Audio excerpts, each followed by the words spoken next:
My husband had just left for a business trip when my 6-year-old daughter whispered, "Mommy, we have to run." "Now?" I asked. "What? Why?" She trembled and said, "Oh, we don't have time. We have to leave the house right now." I grabbed our bags and reached for the door, and that's when it happened. The old 2-story house in the Boston suburbs maintained an elegant exterior, but inside, traces of time remained here and there.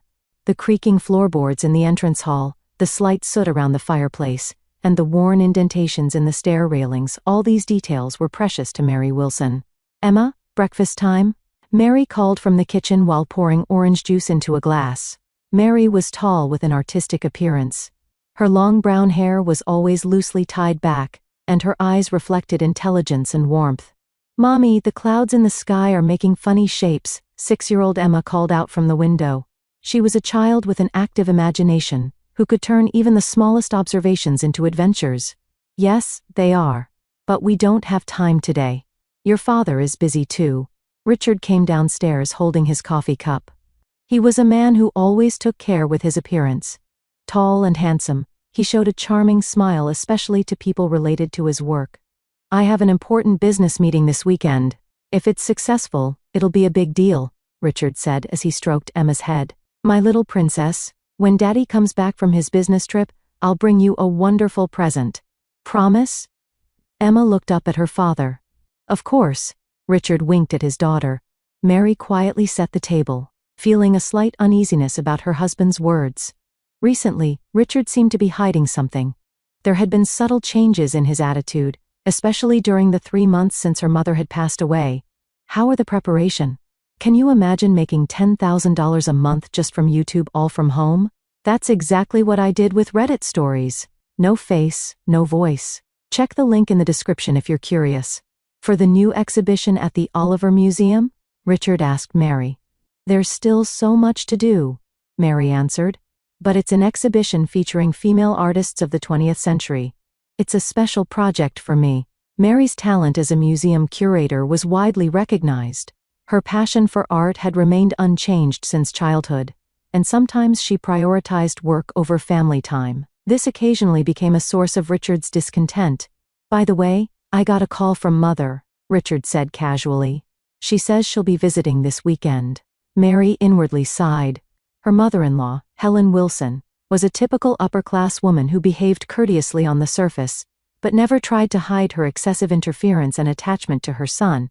To Helen, Richard was the perfect son, and Mary was a daughter-in-law unworthy of him. "I see." Mary feigned calmness. "Emma will be happy about that, I suppose." In reality, Emma also had complicated feelings about her relationship with her grandmother. Helen's affection was conditional, given only when Emma behaved like a lady. After breakfast, when Richard left for work, the house became quiet. Mary was sorting through her mother's belongings, thinking about what to do with the inheritance, which was substantial, though she hadn't made any specific plans yet. "Mommy, look at this." Emma came into her mother's office. In her small hands was an old photograph. "Oh, this is a picture of Grandma and me when we were young." Mary gently took the photo. "Do you miss Grandma?" Emma nodded silently. "Grandma told me the truth." "What do you mean?" "It's a secret," Emma said with a mysterious expression. Mary thought it was probably a product of a child's imagination. In the evening, Mary received a phone call from Richard. "I've decided to leave early tomorrow morning. I need to prepare for the important business meeting." "I see," Mary replied. A strange anxiety crossed her mind. During dinner, Emma was quieter than usual. Looking out the window, her expression had a concern that was unusual for a child. "What's wrong, Emma?" Mary touched her daughter's forehead. "I saw Daddy and Grandma having a secret phone call," Emma said in a small voice. "They thought I couldn't see them." Mary was momentarily surprised by her daughter's words, but quickly remembered the richness of a child's imagination. "Daddy makes a lot of work calls. Now, it's bedtime." After putting Emma to bed, Mary headed to her office to finish planning documents for the Art Foundation. However, she couldn't concentrate. Staring out into the darkness, she was overcome by an inexplicable anxiety. The next day, Richard left earlier than usual. While organizing museum materials, Mary noticed Emma looking out the window. Tension ran through her small back, and she stood frozen by the windowsill. unlike the usually active 6-year-old. "Emma, what are you looking at?" Mary approached her daughter. Emma turned slowly and stared at her mother's face. There was a deep concern in her eyes that was unchildlike. "I'm waiting for something to come." "What's coming?" Mary asked with a smile. "I don't know." "But Mommy?" Emma paused for a moment. "Do you remember Grandpa's old basement?" Mary stopped moving. The basement supposedly used by Emma's great-grandfather had already been sealed off when she purchased the house. She didn't remember mentioning its existence to her daughter. "Emma, where did you hear about that?" "I saw it in a dream. There's a secret room in the basement, a place to hide when bad people come." Mary was impressed by her daughter's rich imagination, but also felt uneasy. The house's survey report had indeed mentioned an old servant's basement, but it was supposedly completely sealed off and inaccessible. Yes, old big houses had places like that. "But they're not used anymore," Mary explained gently. "Really?" Emma's voice was small. While preparing dinner in the kitchen, the phone rang. Seeing the name displayed on the screen, Mary hesitated for a moment. It was from her mother-in-law, Helen. "Hello, Helen," Mary put on a bright voice. "Mary, has Richard left yet?" There was an unusual tension in Helen's voice. "Yes, he left early this morning. He should have arrived by now." "I see." After a brief silence, Helen continued. "Let me know if you hear from him. I have an important matter to discuss." "Of course. Is there a problem?" "No, nothing. Just checking." Helen's voice suddenly grew cold. "And how is Emma doing?" "She's fine. A bit quiet, but I see. Children often understand more than adults think they do." There was something meaningful in Helen's words. "I'll be in touch later." Right after hanging up, Mary heard the sound of a car engine around the house. Looking out the window, she saw an unfamiliar man slowly walking around the house. The man in a black coat seemed to be searching for something. "Emma?" Mary hurried to the living room. "Let's not go outside today. Let's stay here and draw pictures." When night fell and Mary tried to put Emma to bed, she refused to go. "I want to sleep in your room, not here. What's wrong?" "Did you have a scary dream?" Emma shook her head. "Daddy and Grandma are planning something bad. I overheard them." Mary was disturbed by her daughter's words. "Emma, that's not true. That's just it is true." Emma's voice grew a little louder.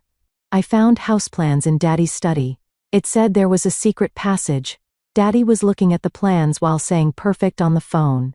Mary tried to calm her daughter, but Emma's serious expression made her feel anxious. "All right. Tonight we'll sleep together in my room. But tomorrow we need to talk properly about this." After putting Emma to bed, Mary called Richard. However, the call just kept ringing with no answer. As her anxiety grew, she sent Richard a message, but there was no reply. Mary picked up her mother's photo and pondered. Had her mother been concerned about Richard? Recently, in her mother's belongings, she had found a diary with the mysterious line "worried about R." Late at night, Mary's smartphone rang. It was a text message from Richard, coming back early tomorrow morning. "Have something important to discuss." Mary couldn't sleep, remembering Emma's words. Her daughter had a vivid imagination, but there was something different about her recent behavior. It was as if she truly knew something.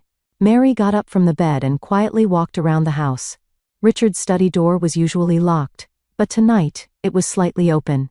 Inside, there were neatly arranged documents on the desk, and nothing seemed unusual at first glance. But when she tried opening the drawers, the bottom drawer that was normally locked opened. Inside was an envelope labeled "Life Insurance Documents."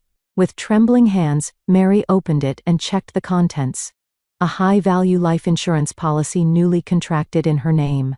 The beneficiary was Richard. The contract date was 1 week after her mother's death. "This is," Mary murmured. She felt a chill on the back of her neck. Emma's warning suddenly seemed very real. As she was about to leave the study, she heard a car engine outside. Mary carefully peered through a gap in the blinds. A black SUV had stopped in front of the house, and an unfamiliar man got out. He was talking on his mobile phone, seemingly waiting for some signal. Mary hurried back to her room and lay down next to the sleeping Emma. Her heart was pounding rapidly. Mary woke from intermittent sleep. The morning light coming through the window was still weak, and the clock showed 5:30. She gazed at Emma's peaceful sleeping face beside her and felt somewhat relieved.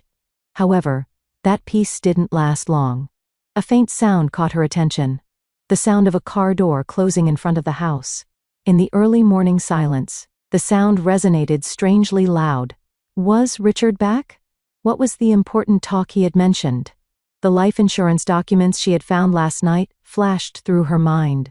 Just as Mary was about to get up, Emma's small hand firmly gripped her arm.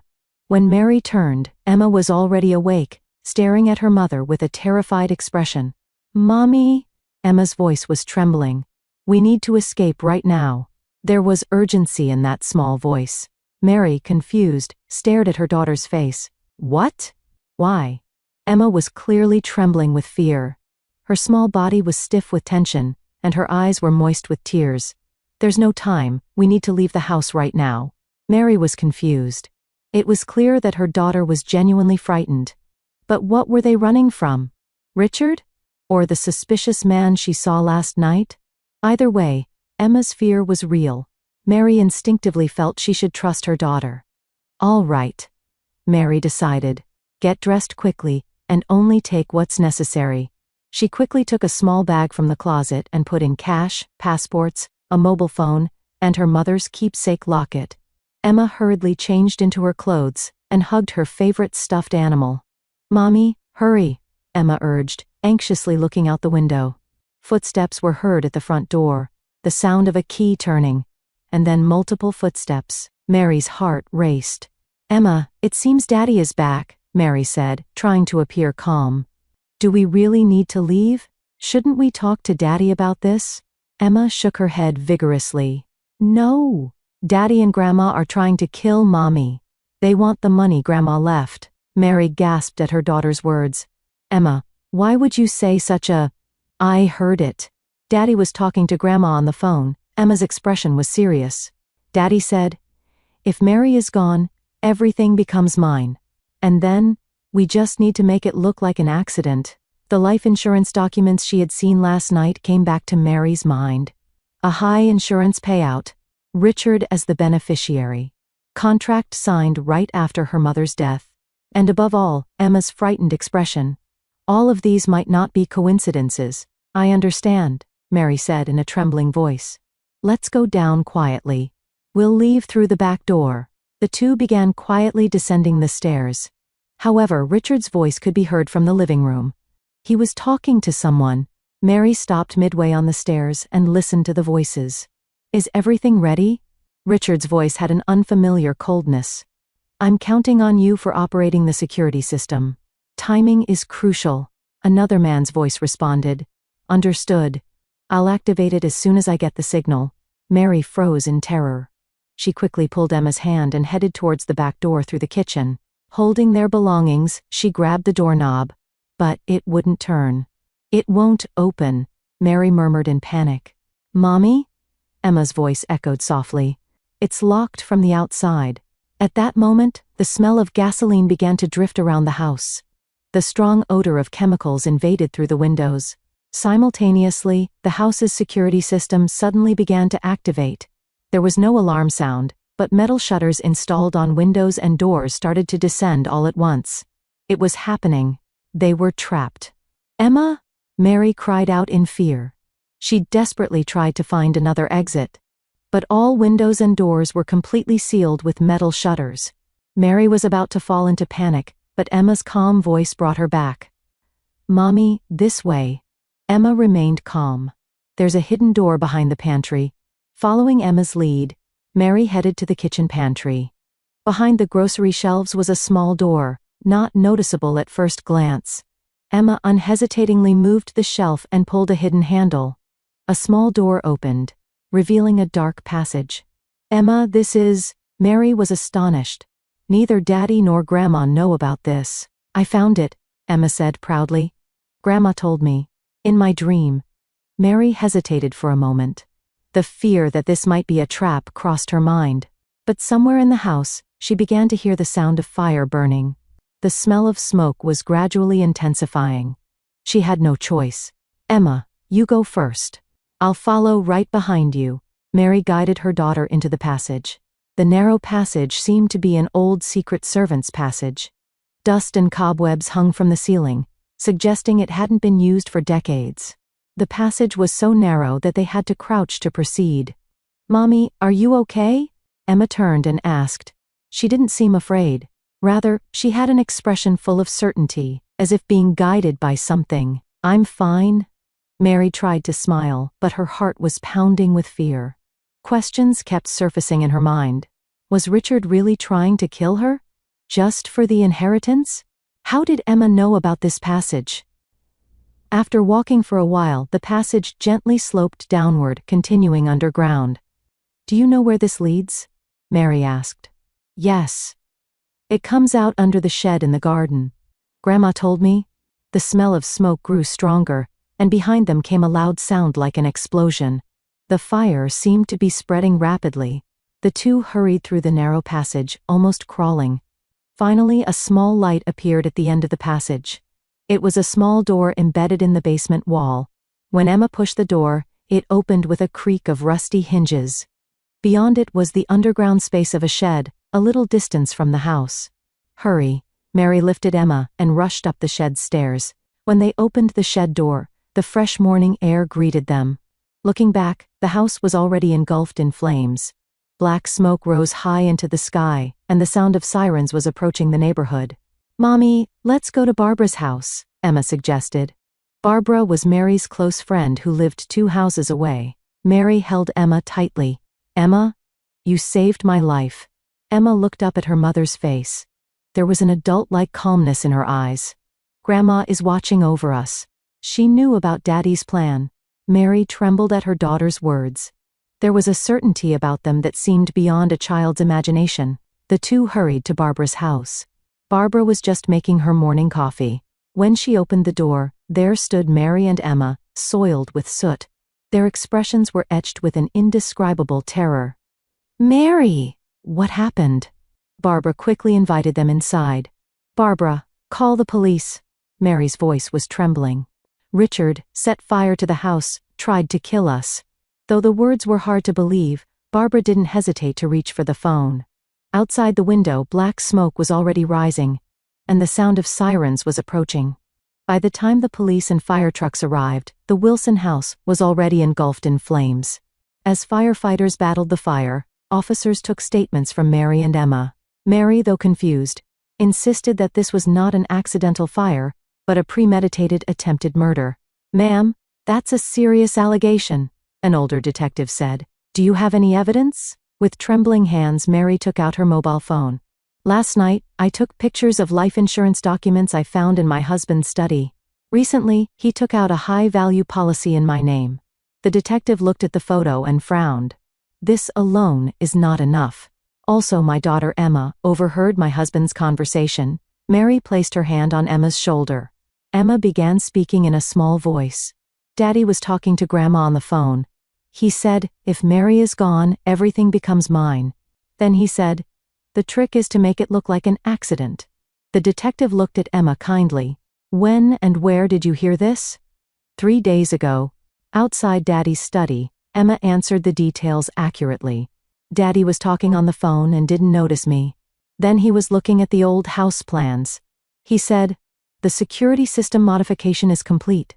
By the afternoon, the situation at the scene had changed drastically. The fire investigator announced preliminary findings. "This is clearly arson. Traces of gasoline were detected around the house. Furthermore, the security system was deliberately modified to allow remote locking of windows and doors from the outside." Office? His colleagues at work testified, "We hadn't heard Richard was going on a business trip." In the evening, Richard was found at a gas station on the interstate highway and arrested.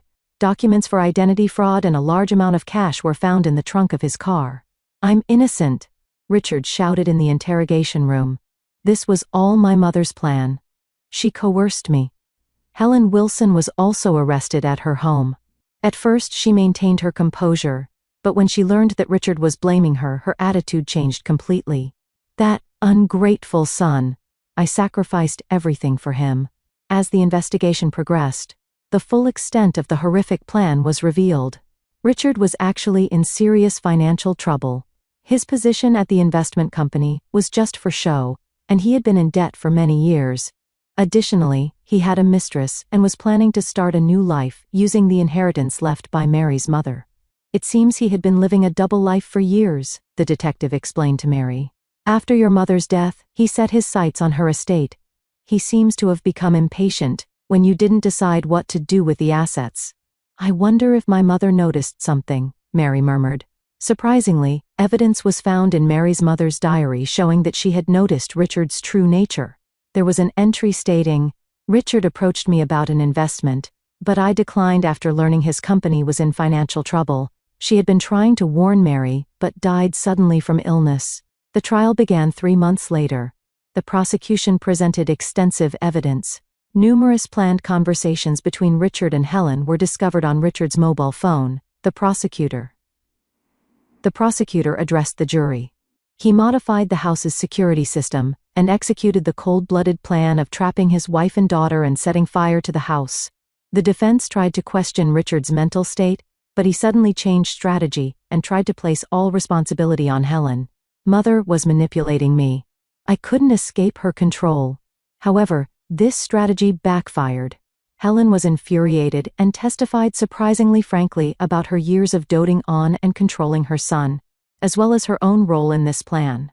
I was determined to do anything for my son's happiness. Mary wasn't worthy of him.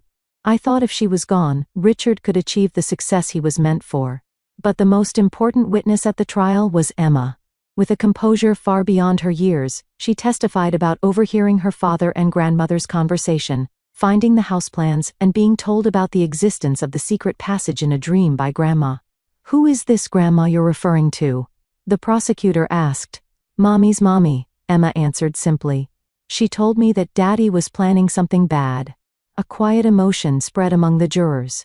The pure belief and courage of a 6-year-old girl had saved 2 lives.